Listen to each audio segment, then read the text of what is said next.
You are drunk, Zoto said to Temba. Yes, my love, I am drunk, Temba said. But tomorrow, I will be sober.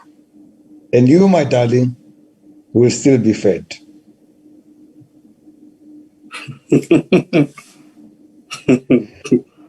As I promised last night, tonight we finish a business we did not finish 2 weeks ago when the internet interrupted our chat with Coach Thami Banda, our customer service resident coach. We were chatting about customer satisfaction when we were rudely interrupted. Good evening and welcome to Wisdom Wednesday on TalkWithRamsLive. If you run your own gig, this is your show. This is your opportunity to learn how to do things better, which inevitably leads to growing your business. So take notes and grow. You would normally pay lots of money for this opportunity. But because we are so connected, we bring you these people for free. Do not waste this opportunity. Please participate by asking your questions or commenting on Facebook, Instagram, and Twitter, or send a WhatsApp voice note on 067 271 8239. Good evening, Mambo. Habari Mambo. Habari mzuri. No, mzuri. Are you well? Mzuri. I am wonderful. I'm wonderful, except for the sad news that we've just heard. But other than that, I'm devastated, mate. I am so devastated. Kimi Makwetu is much more, and I say this without fear of contradiction, and I don't want to sound pompous, is much more to me than he is to South Africans. This is a brother. I have known this guy personally since 1991. I am devastated. Yeah, no, I have no doubt that you would have been close to you gentlemen, because some of the principles that you share, I also noticed in him. So he was a wonderful soul, a great South African, and our condolences to the family and to the South African nation at large, and also to you, Mambo, who has been so close to him. Oh, man. Yeah, this takes me back to Gugulethu Township in Cape Town. 1991, as I say. To the Makwetu family, my condolences. May his wonderful, great soul rest in peace. He served this nation very profoundly. And for that, we are grateful. We are too sad, though, that he's passed. But let's get down to our business for tonight. And perhaps when we do it well, it will serve him well. Mambo, it will do justice. Yes, sir. What is customer satisfaction? I think to put it in much more simpler terms, is exactly what we are doing today. We wouldn't have left our viewers unsatisfied because of the glitches we experienced the past time. But in a nutshell, customer satisfaction is the thrill, the excitement, the desire that makes the consumer or the customer feel like they should come back or they belong into the institution or relate with your product because it is just that good for them. Now, I need to tell you a story. So today, I played golf at a golf club. And I went back to that golf club because the management of that golf club wanted to meet with me. Yes. Now, the reason they wanted to meet with me was because last Thursday, I played at the same golf club with a friend of mine, and there was absolutely nobody on the golf course. And I mean, nobody. It was my friend and I, just the two of us. Now, let me help you understand what that means. A normal golf club has the capability of taking on 288 golfers a day. It was just the two of us. Wow. Now, why would we go back again? Is because as we took a pause in the middle of the round of golf, a young woman who works at the club who manages customer service, offered us free coffee. Okay. Free coffee. That's all she offered. We paid for everything else. She offered us free coffee. Free coffee. Yeah. And we went back today. Because that's customer satisfaction to me. It's like she said to me, don't worry about anything else. There was something wrong with the greens. They're damaged. They're very bad. They're playing very badly. But I went back because that woman did something spectacular. She offered me free coffee and it minused everything else. Is that what you're talking about? It's exactly what we're talking about. It is that one step of an extra mile. And I'm saying one step of the extra mile, that you don't sometimes need to go the whole mile or the full mile. You just need a step that indicates that you can go for a mile. You can imagine if that golf club is able to attract 280 people to come and tee off on different times and play, that the revenue of the club will be bigger, the greens will be greater because it will be managed properly, and also the cup of coffee also will graduate probably to a bottle of whiskey, because some of the reasons why it probably is a cup of coffee is because revenue is not being generated, but generosity has not diminished from the place, and thus you are getting satisfaction as a customer. You cannot be expected to buy a suit, a tie, a shirt, and somebody doesn't even compliment you with a pocket square or a pair of socks. It might be costly, but the investment on returns is greater. You know what you just said, Mambo, is making me think that sometimes when we service our clients, we focus on the useless stuff. Like losing a pocket square, as you say, rather than focus on the bigger stuff of the client coming back to buy another suit. Yes, it's true, Mambo. Global studies will tell you that 60% of business that any institution has is repeat business. Only 40% is new customers. So if 60% is return business, then it tells you that to break even, if you do your maths well, you break even with 50% of customers. 10% is potentially revenue for reinvestment, or depending on who you are, you can choose it to be profit. So if 60% is repeat business, that's what keeps the business afloat. And satisfaction of those people is the one that determines that the industry is okay. Let's give you another example before we go deeper into the subject we've prepared, and say South Africa has launched, in fact, a new airline in the midst of COVID. And it's because of the success of FlySafair, because people start to understand that the issue of flying is almost similar to a hotel. I need a seat of a plane that will be on air, arrive on time, and can keep my luggage and never get lost. All other things are frills.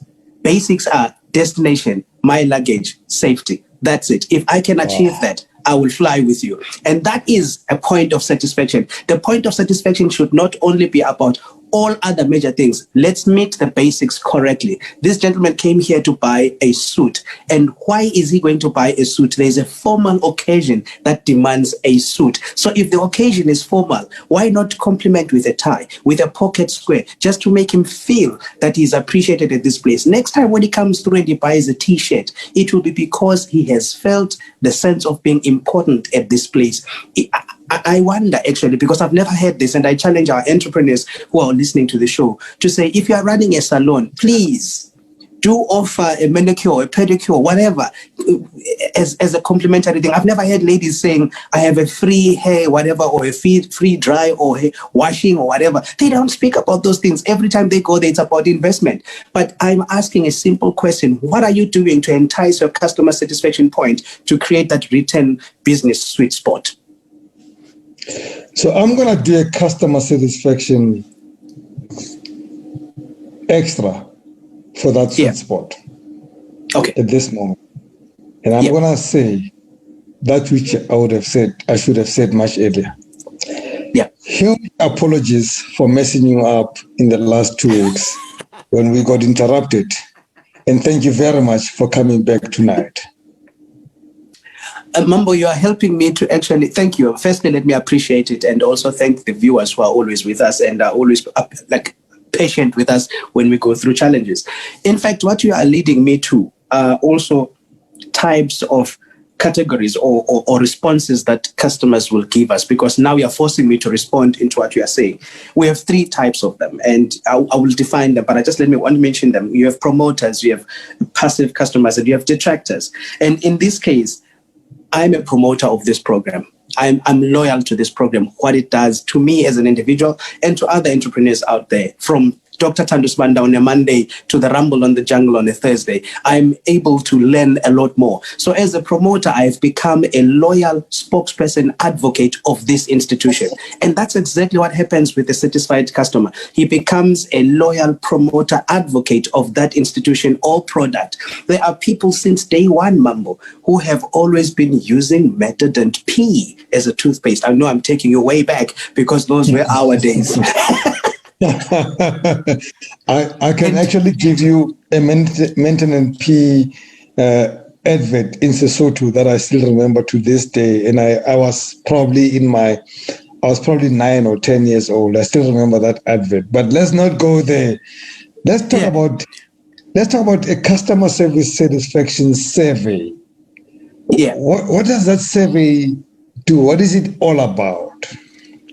It's a very basic measure to pick up where your customer is or your customer service is at. So it picks up the level of your customer, and it also picks up your level of service to the customer. So for instance, when somebody says, okay, on a scale of 1 to 5, 1 being the least, 5 being the highest in terms of point scoring, where did we score in terms of our service, not just the product offering?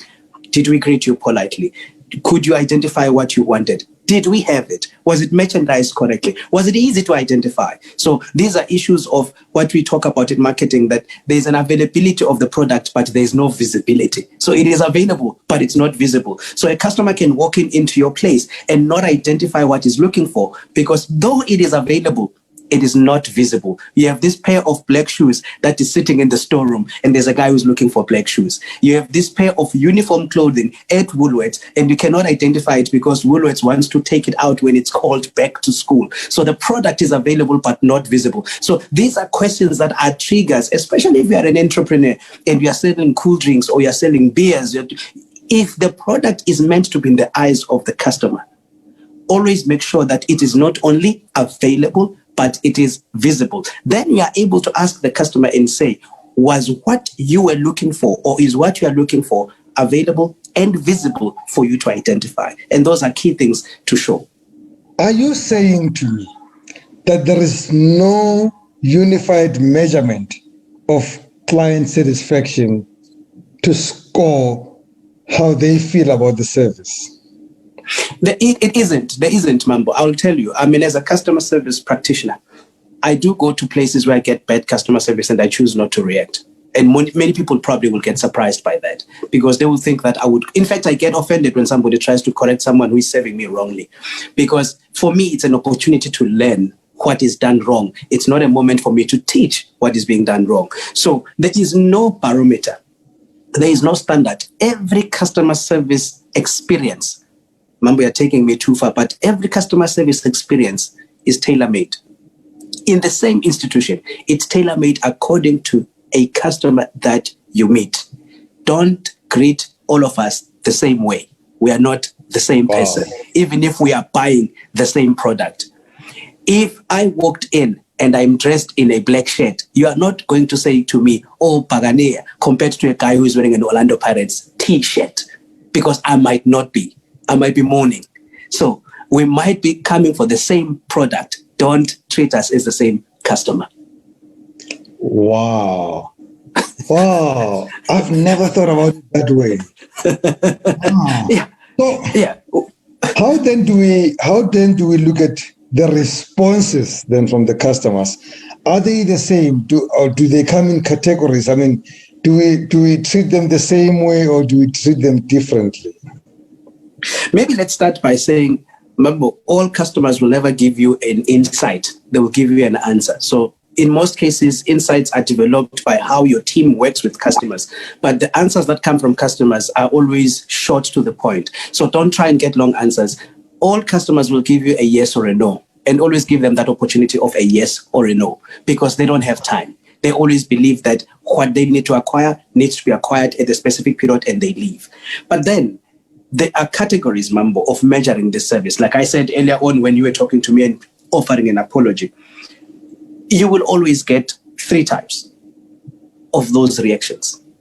It will be a promotional one, it will be a passive one, and it will be a detractor approach, for instance. And these are responses that come from customers. Like I highlighted earlier, the promoter is a guy who is loyal, who is going to be an advocate of this. If I meet an entrepreneur every time on Facebook and is asking me about some tips on customer service, I always ask them that, have you watched Talk with Rams? They speak about funding. They speak about motivation. There are things you need to have as an entrepreneur that platform provides, and it goes far beyond just the issue of service that I can lecture you on. What am I there? A loyal or an advocate of the product or the institution that is helping entrepreneurs out there. So the promoter, Mambo, yes. if I understand you well, is not only a guy who's happy, but is a guy who's so they're not happy with the service. They're not only happy with the service they get, they're actually interested in getting more people getting the same service that they get from a service provider. That's exactly who they become. They are actually a point of reference. They acquire more business on your behalf because of the treatment that you give them. Let me give you an example. We take it for granted, Mambo, when we complete forms in these great shops, when we purchase stuff. Even boutique shops or established brands. I mean, one of the brands that always remembers my birthday is Burberry. Burberry is in London. They have small departments within some shops in South Africa. But Burberry never ceases to send me a birthday message. And you can imagine that how many people wear Burberry in the world. So in that case, you realize that even if I wanted to buy something that is special, Burberry over time has made me to be special, to feel special. So whenever I think of buying an item of value that is significant to my life, I think Burberry first, especially if it's a clothing item. Why? They have made me feel appreciated. And as a result, I'm an advocate for them. Here I am. I'm speaking about them. And that's how it works. Already. Exactly. I am speaking about them. Somebody out there now knows that Thami Banda is an advocate of Burberry. And that's it.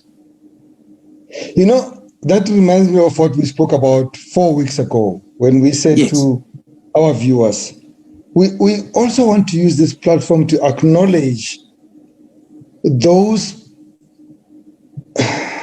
businesses or brands that are serving us well, as much as we want to complain about those that don't serve us well. And I'm glad you mentioned Burberry.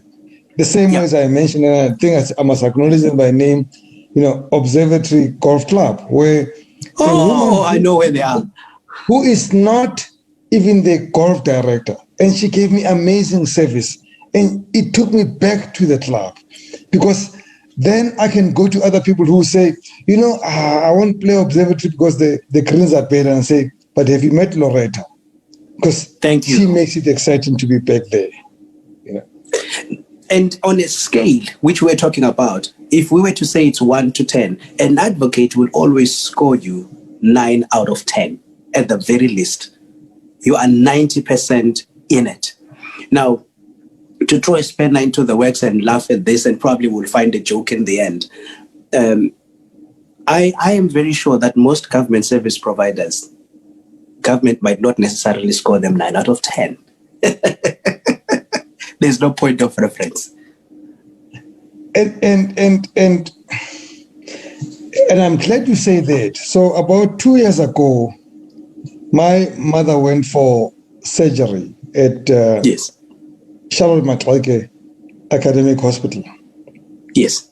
And as you know, this is a government institution. I mean, the queues were long.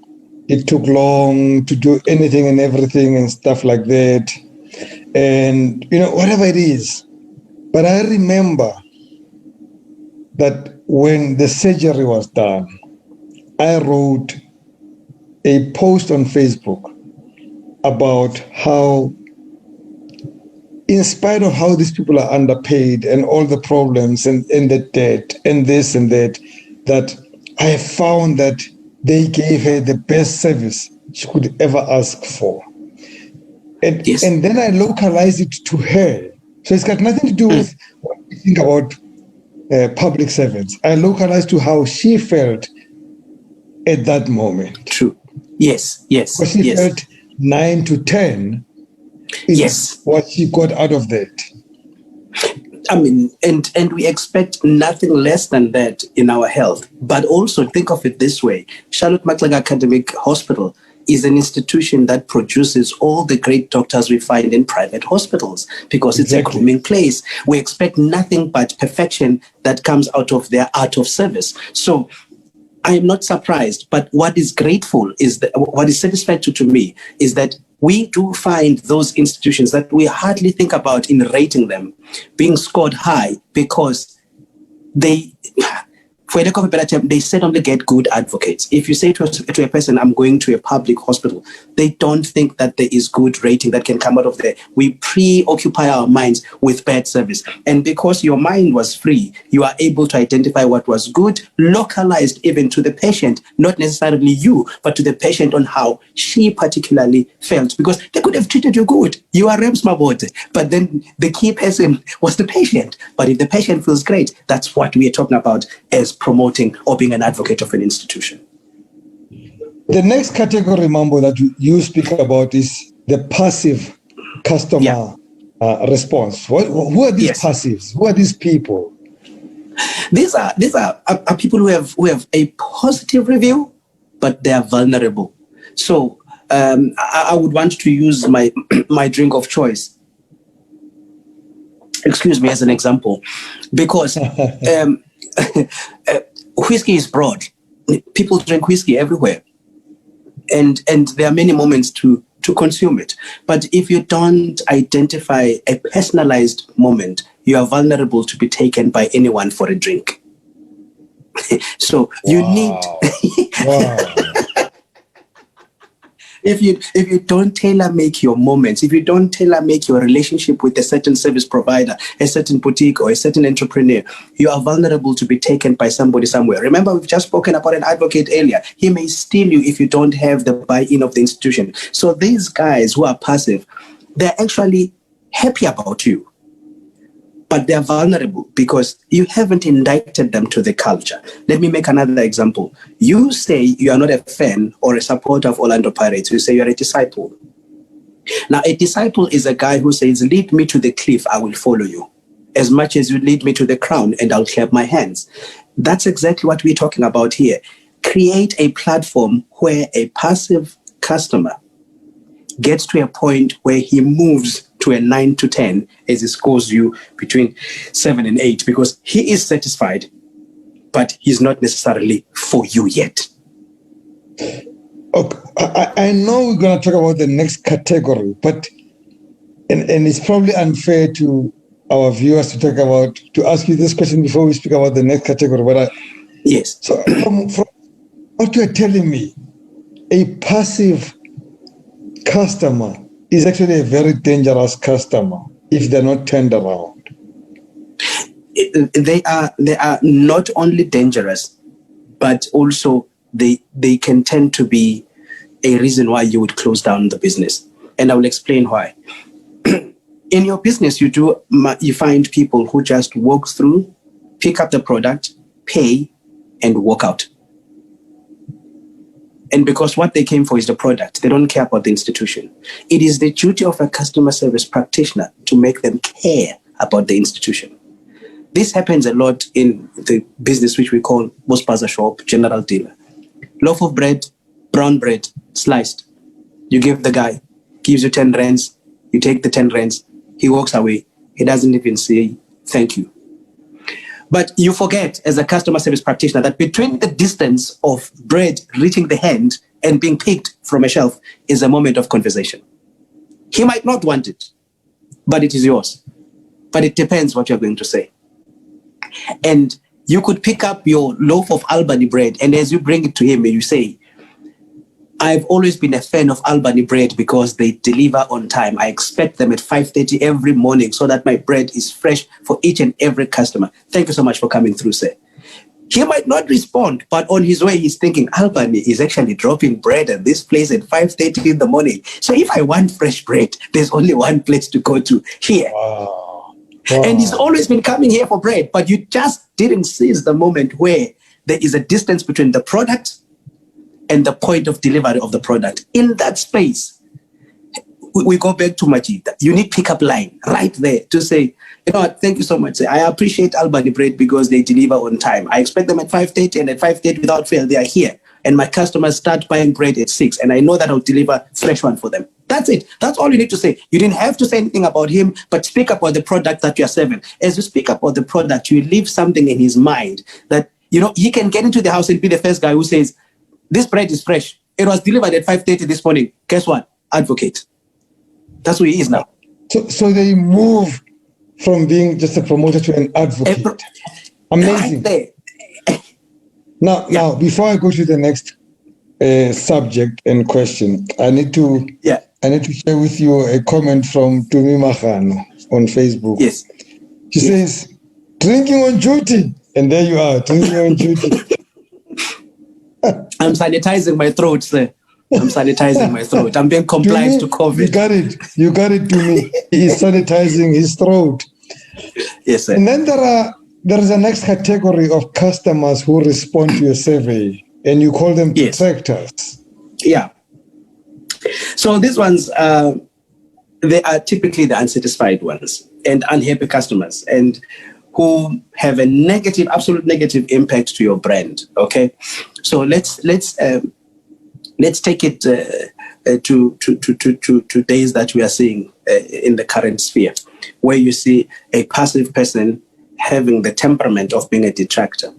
Our neighbors in the football field in Naturena, when they are satisfied in the recent past, they've done shenanigans in the stadiums, hectic ones, and that's being a detractor.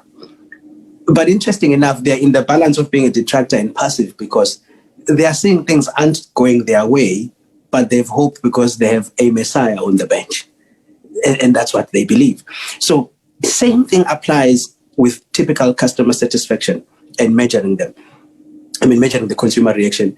You do find people who are just not satisfied. And I have an advice for every great customer service practitioner, entrepreneur out there. Expect them in your business and don't use them as a barometer of your failure or success, rather a stepping stone of perfecting what you do. Because let me be honest with you, there is a guy who will get into a plane that arrives on time, that he gets his luggage, and he'll just tell you the seats are just too small. But he forgets that he doesn't have a private jet. You know? Yes. So you do have people like that, but utilize them as a stepping stone. So instead of being a flight attendant who is frustrated about him and you say you have nothing to do with the seats, be the guy who says, we do offer private jet services, say, in case you want to experience the full luxury of what this airline is all about. Whether you do or you don't, but you can surrender him to the CEOs and they link him up with some private jet and he experiences it, but it will cost him the buck. Most of the unhappy or dissatisfied customers are the ones that sometimes don't pay the right buck. They are bargainers. Be mindful of that. But do not take an advantage of a good customer and turn him to be bad because you are pushing the buck. So there's a fine balance. I need to make an example and I'll go back to what you just said. So years ago, I went to this party and this guy, and this party, you know, where we were taken care of, you know, we were offered stuff. Yeah. And the guy asked if they had a particular whiskey there. And they said no. And the guy threw a tantrum. You know, like, why don't you have this thing? Stuff like that. So I was standing next to him, and I was the next guy they were going to ask. Yes. What I wanted. So when they got to me and he was still standing there, I probably provided a customer service lesson to the person who was asking for the grumpy guy. So I said to this woman, do you have this or that? And she said, we don't. I said, I appreciate it because I know it's a particular drink. I should have brought it for myself, but I'll be very happy to take what you are offering me. But what I was doing, I was sending a message to the guy next to that. If you want a bloody particular drink, bring it for yourself. It's called Bob. Bring your own bottle. Yes. Bring your own bottle. Yeah. So, with that example in mind, who should I worry about most of the three guys, of the promoter, the passive, and the detractor? It's the passive. Remember, the promoter is 60% of your revenue. Yes. The passive will probably give you another 20% to buff up your revenue to 80%. Okay, so that's the guy that you're worried about, the one who talks about you but is not completely satisfied. So we need to turn that one around. The detractor in most cases is a yardstick of what we should never ever do. They may never return, but they give us the information or insights of what we should never ever do. So some of the guys may complain and say, yeah, but you put your price right on the label where I should be seeing who made this shirt. That's good insight. He may never come back, but we'll take the insight and put the pricing on the right spot of our shirts so that we don't affect the label. So we have insight out of him, but we are not necessarily, we will apologize. We'll do all the right, correct things that we should do in customer service. But what we take out of him is the insight. The guy that we really need to work on is the passive guy, because he would be saying, you've got the right shirt. It's priced correct. But my worry is you don't always have the right sizes. So we need to appreciate him by saying, can we take down your size, say, so that every time we have an offering, we just send you a text and say, new stock, and guess what? Mediums are there. And that's what we do. We work on the passive guy to promote him to be an advocate. That's our main concern. Even in politics, Mambo, the most dangerous constituent member is the one who is willing to vote, but you don't know that is he for your party or not. Wow. So as we conclude, yes, how often should I, as an entrepreneur, whether I provide a service or a product, how often should I do a customer satisfaction survey? Daily. If in your business you are willing to measure the profits and losses on daily basis to inform your month balance sheet, then customer satisfaction issues should also be measured daily, because without customer satisfaction issues being measured, the balance sheet doesn't exist. Let it be up to the customer to turn down the opportunity to write a compliment, but let it be your daily offering, because it measures the service you offer for your improvement or point of excellence. Folks, if this is not wisdom, I don't know what is. I repeat, you would pay a lot of money to get this wisdom elsewhere. We get it for free because for some stroke of luck, we know how to blackmail people like customer service coach Thami Banda to do it for us and give us 30 minutes of powerful digital content for free. If it's not useful to you, you probably, and I say this with so much respect, you probably are a detractor. But I hope you're not. Coach, thank you so much, mate. Always wonderful having you here. Karibu sana, and have a great night. Have a good night too. We are back tomorrow, 7:30 p.m. live. Talk with Rams live. I am told, by the way, that there is a guy who's worried about 54 million customers who's going to be speaking to you shortly on television. Well, now that you've got the best content, I condemn you to that guy who's called President of South Africa to tell you whether you're going to drink on Friday or not. But for me, Rams Mabote, good night and God bless.